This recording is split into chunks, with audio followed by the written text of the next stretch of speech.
ఇక మంచు ఫ్యామిలీకి పోలీసులు షాక్ ఇచ్చారు. మోహన్ బాబుపై హత్యాయత్నం కేసు నమోదు చేశారు. మీడియా ప్రతినిధులపై దాడి కేసులో పహాడీ షరీఫ్ పోలీసులు దర్యాప్తును వేగవంతం చేశారు. ఈ కేసులో లీగల్ ఒపీనియన్ తీసుకున్నారు. వాస్తవానికి నిన్ననే మోహన్ బాబుపై 118 కింద హత్యాయత్నం కేసు నమోదు చేయగా ఇప్పుడు తాజాగా లాయర్ల ఒపీనియన్ తీసుకుని 109 బిఎన్ఎస్ సెక్షన్ కింద కేసును మార్చారు. ఇక కేసు దర్యాప్తులో భాగంగా పోలీసులు పూర్తి ఆధారాలను పరిశీలిస్తున్నట్టు తెలుస్తోంది. మంచు ఫ్యామిలీ ఫైట్ కొనసాగుతున్న నేపథ్యంలో మోహన్ బాబు కుమార్తె మంచులక్ష్మి సోషల్ మీడియా వేదికగా చేసిన పోస్టులు ఇప్పుడు ఆసక్తికరంగా మారాయి. కుమార్తె చిరునవ్వులు చిందిస్తున్న వీడియోను ఇన్స్టా వేదికగా షేర్ చేసిన మంచులక్ష్మి ఆ వీడియోకు శాంతి అంటూ క్యాప్షన్ పెట్టారు.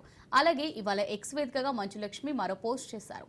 ఈ ప్రపంచంలో ఏది నీది కానప్పుడు ఏదో కోల్పోతున్నావనే భయం నీకెందుకు అంటూ పోస్ట్ చేశారు.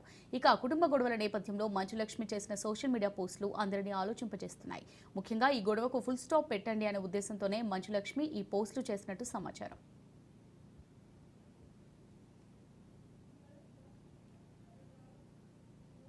ఇక పోలీసులు నోటీసులు ఇచ్చిన నేపథ్యంలో నిన్న సిపి ఎదుట మంచు మనోజ్, విష్ణు హాజరయ్యారు. దీంతో జల్పల్లి ఘటనపై సిపి ఇరువురిని విచారించారు. శాంతి భద్రతలకు విఘాతం కలిగించొద్దని సిపి సూచించారు.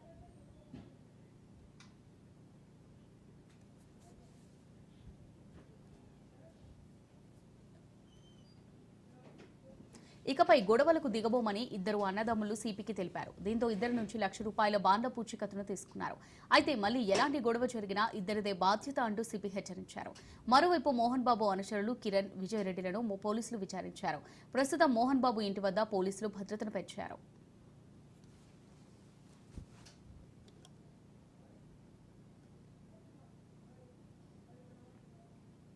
రైట్, ఇక ఇదే అంశానికి సంబంధించి మరిన్ని డీటెయిల్స్ మా ప్రతినిధి రత్నకుమార్ లైవ్ ద్వారా అందిస్తారు. రత్నకుమార్.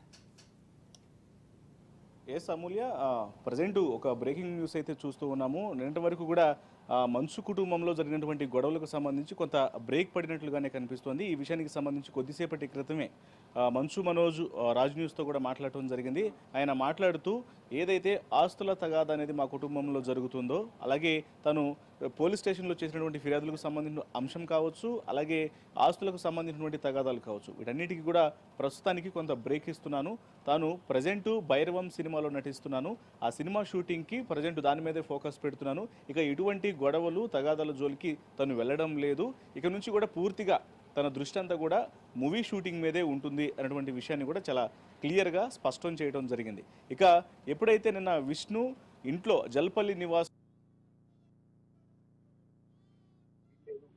చెప్పాడో దానికి సంబంధించినటువంటి క్లారిటీ కూడా ప్రజెంట్ మనోజ్ ఇవ్వడం జరిగింది. ప్రజెంట్ ఇంట్లో నా భార్య, పిల్లలు, నేను తప్ప, అలాగే తన తల్లి తప్ప ఇంకెవరు కూడా బయట వ్యక్తులు లేరు. ప్రైవేట్ వ్యక్తులందరినీ నా వ్యక్తిగత సిబ్బంది మొత్తాన్ని కూడా నిన్న సాయంత్రమే పంపించి వేయడం జరిగింది అనే విషయానికి సంబంధించి కూడా చాలా స్పష్టత అయితే ఇవ్వడం జరిగింది. సో ఇక ఈ యొక్క మాటల నేపథ్యంలోనే ఇక ప్రస్తుతానికి మంచు మంటలు కొంత ఆరిపోయాయి అనే విషయంగానే భావించాల్సి ఉంటుంది.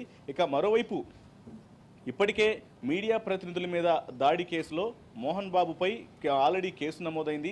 అది అంటే ఉద్దేశపూర్వకంగానే మోహన్ బాబు దాడి చేశాడు అనే విషయానికి సంబంధించి కూడా ఆ కేసు నమోదైంది. అయితే మీడియా ప్రతినిధుల మీద ఆయన చేసినటువంటి దాడికి సంబంధించి కూడా నిన్న పెద్ద ఎత్తున నిరసనలు చేయడం జరిగింది. రాష్ట్ర వ్యాప్తంగా కూడా అనేక మంది దీని మీద వ్యతిరేకతను వ్యక్తం చేశారు. మీడియా సంఘాలన్నీ కూడా ఆ యొక్క మోహన్ బాబు చేసినటువంటి యొక్క ఏదైతే ఆ యొక్క హత్యాయత్న ప్రయత్నం లాగా లోగోలు తీసుకొని తలల మీద కొట్టినటువంటి పరిస్థితి ఉందో, దీని మీద ఖచ్చితంగా హత్యాయత్నం కేసు నమోదు చేయాలంటూ కూడా ఫైట్ చేయడం జరిగింది. ఇక ఆ ఫైట్కు ప్రతిఫలంగా ఇవాళ పోలీసులు మోహన్ బాబు మీద హత్యాయత్నం సెక్షన్ ప్రకారం 108, 109 సెక్షన్ కింద ఆ కేసు నమోదు చేశారు.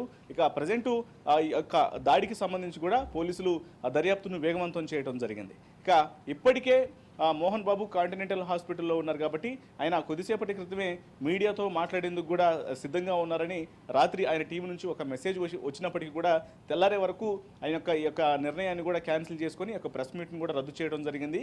ఇక ఇంటి దగ్గర జరుగుతున్నటువంటి గొడవలకు సంబంధించి ఇప్పటికే నిన్న ఉదయం మనోజ్ వెళ్లి రాచకొండ కమిషనర్ ఎదుట విచారణకు హాజరయ్యారు. తనకు వచ్చినటువంటి నోటీసులకు గౌరవాన్ని ఇస్తూ నేను వెళ్తున్నాను, విచారణకు హాజరవుతాను అనేటువంటి విషయాన్ని కూడా చెప్పినటువంటి పరిస్థితిలోనే మీడియాతో మాట్లాడిన అనంతరం ఇమీడియట్గా ఆయన రాచకొండ కమిషనర్ వెళ్ళి ఆ యొక్క విచారణలో పాల్గొనడం జరిగింది. అక్కడ ఆ రాచకొండ కమిషనర్ సుధీర్ బాబు మనోజ్కు చాలా క్లియర్గా తెలియజేశారు. శాంతి భద్రతలకు ఎటువంటి భంగం కలిగించొద్దు, మీ ఇంట్లో వ్యక్తిగతంగా మీ ఫ్యామిలీలో జరుగుతున్నటువంటి గొడవల కారణంగా ఆ పరిసర ప్రాంతాల్లో ఎటువంటి ఇబ్బందులు అనేవి కలగడానికి వీల్లేదు, కొంత సంయమనం పాటించాలి, ఎటువంటి గొడవలు చేసి శాంతి భద్రతలకు ఇబ్బంది కలిగించొద్దు, విఘాతం కలిగించొద్దు అన్నటువంటి విషయాన్ని కూడా చాలా క్లియర్గా మనోజ్కు చెప్పినటువంటి పరిస్థితుల్లోనే విచారణ అనంతరం మీడియా ముందుకు వచ్చిన మనోజ్ కూడా ఇక ఇటు కమిషనర్ ఆదేశాలను తూచా తప్పకుండా పాటిస్తాను, ఇక నుంచి ఎటువంటి గొడవలు అటు ఫ్యామిలీ తగాదాల్లో కూడా పెద్దగా ఇన్వాల్వ్ అవ్వదలుచుకోలేదు, నేను ఇంకా ఎటువంటి గొడవలు చేయట్లేదు అన్నటువంటి విషయాన్ని కూడా మీడియాతో చెప్పడం జరిగింది. ఇక ఉదయం మనోజు అటు సిపి యొక్క విచారణకు హాజరైతే రాత్రి మంచు విష్ణు వెళ్ళి విచారణకు హాజరవ్వడం జరిగింది. ఆయన కూడా ఖచ్చితంగా సిపి చెప్పినటువంటి ఆదేశాలను తప్పకుండా పాటిస్తాను అనేటువంటి విషయాన్ని కూడా చాలా స్పష్టం చేస్తూ నిర్ణయం తీసుకున్నారు. దీంతో ఇప్పటికీ జరుగుతున్నటువంటి వాడివేడి ఏదైతే గొడవకు సంబంధించినటువంటి పూర్తిగా కొంత సద్దుమణిగింది అనే విషయాన్ని చెప్పొచ్చు. ఇక లేటెస్ట్గా మనం చూసినట్లయితే ఇక ముగ్గురులో మనోజు అలాగే విష్ణు కొంత శాంతించారు. ఇక అప్పటికే మోహన్ బాబు ఇటు నోటీసులకు వ్యతిరేకంగా నోటీసులను సవాల్ చేస్తూ కోర్టు మెట్లు ఎక్కారు కాబట్టి కోర్టు కూడా కొంత అనుకూలంగా తీర్పునిచ్చి తదుపరి విచారణను 24వ తేదీ వరకు వాయిదా వేయడంతో ఇక మోహన్ బాబు కూడా కొంత అంటే కమిషనర్ ఎదుట విచారణకు వెళ్లకుండా ఆయన గైర్హాజరు అవడానికి కూడా కోర్టు కొంత సత్ఫలితాన్ని ఇవ్వడంతో ఆయన హాస్పిటల్లోనే చికిత్స తీసుకుంటున్నారు. ఇక మనకు తాజాగా అందుతున్నటువంటి సమాచారాన్ని బట్టి ఇక ఇప్పుడు మంచు లక్ష్మి కూతురు మంచు లక్ష్మి కూడా ఒక పోస్ట్ను అయితే రిలీజ్ చేయడం జరిగింది. ఆమె ఆ యొక్క పోస్ట్లో కుటుంబంలో జరుగుతున్నటువంటి గొడవలకు సంబంధించి ప్రస్తుత పరిణామాలకు సంబంధించి కూడా వాటన్నింటిని కూడా ఉద్దేశిస్తూ ఒక ఇండైరెక్ట్ పోస్ట్ను అయితే రిలీజ్ చేశారు. అందులో ఆమె చాలా క్లియర్గా ఆమె కూతురుతో కలిసి పెట్టినటువంటి ఆ వీడియో మెసేజ్ లాంటిది ఏదైతే ఉందో అందులో ఆమె ఒక టెక్స్ట్ని కూడా పొందుపరచడం జరిగింది. అందులో ఈ ప్రపంచంలో మనది ఏదీ కానప్పుడు దేనికోసమో ఎందుకు ఈ పాకులాట అనేటువంటి విషయం అర్థం వచ్చేలాగా ఒక పోస్ట్ని అయితే పెట్టడం జరిగింది. ఇదంతా కూడా వారి కుటుంబంలో ప్రస్తుతం జరుగుతున్నటువంటి పరిణామాలు, మనోజు చేస్తున్నటువంటి ఏదైతే తను అబ్జెక్షన్స్కు సంబంధించినటువంటి వ్యవహారం అంతా ఏదైతే ఉందో వాటన్నిటినీ ఉద్దేశిస్తూనే యొక్క పోస్ట్ పెట్టినట్లు కూడా ఆ మెసేజ్ చూసినప్పుడు చాలా క్లియర్గా స్పష్టం అవుతుంది. ఏదైనప్పటికీ ప్రస్తుతానికి మాత్రం ఇక మంచు ఆ కుటుంబంలో ఉన్నటువంటి గొడవలకు సంబంధించి కొంత సద్దుమణిగింది. మరోవైపున పోలీసులు కూడా కేసును వేగవంతం చేసి ఇప్పటికే మనోజ్ ఇచ్చినటువంటి ఫిర్యాదును బట్టి ఎవరెవరైతే కీలక నిందితులుగా భావిస్తున్నటువంటి 10 మందిలో నుంచి విజయ్ కిరణ్లను అరెస్ట్ చేయడం జరిగింది. వాళ్ళను ప్రజెంట్ విచారిస్తున్నారు. మరోవైపున మోహన్ బాబు ఇచ్చినటువంటి ఫిర్యాదును బట్టి ఎప్పుడైతే కోర్టు మెట్లు ఎక్కడం జరిగిందో హైకోర్టును ఆశ్రయించినప్పుడు తన ఇంటి దగ్గర కొంత శాంతి భద్రతలకు ఇబ్బందికరమైనటువంటి పరిస్థితి ఉంది కాబట్టి కొంత స్థానిక పోలీసుల చేత పికెట్ ఏర్పాటు చేయాలి అనేటువంటి విషయాలను మెన్షన్ చేయగానే దానికి కూడా అనుకూలమైనటువంటి తీర్పునిస్తూ ప్రతి 2 గంటలకు ఒకసారి స్థానిక పోలీసులు మోహన్ బాబు ఇంటిని ఎప్పటికప్పుడు సెక్యూర్గా చూస్తూ ఉండాలి, ఎప్పటికప్పుడు పర్యవేక్షిస్తూ ఉండాలి, శాంతి భద్రతలకు ఎటువంటి ఇబ్బంది అనేది కలగకుండా అనేటువంటి విషయాలను కూడా చెప్పింది.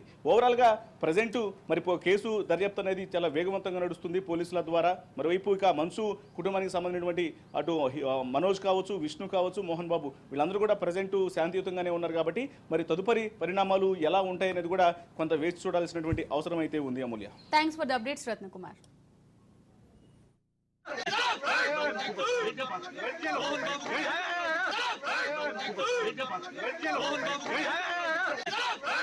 Hey!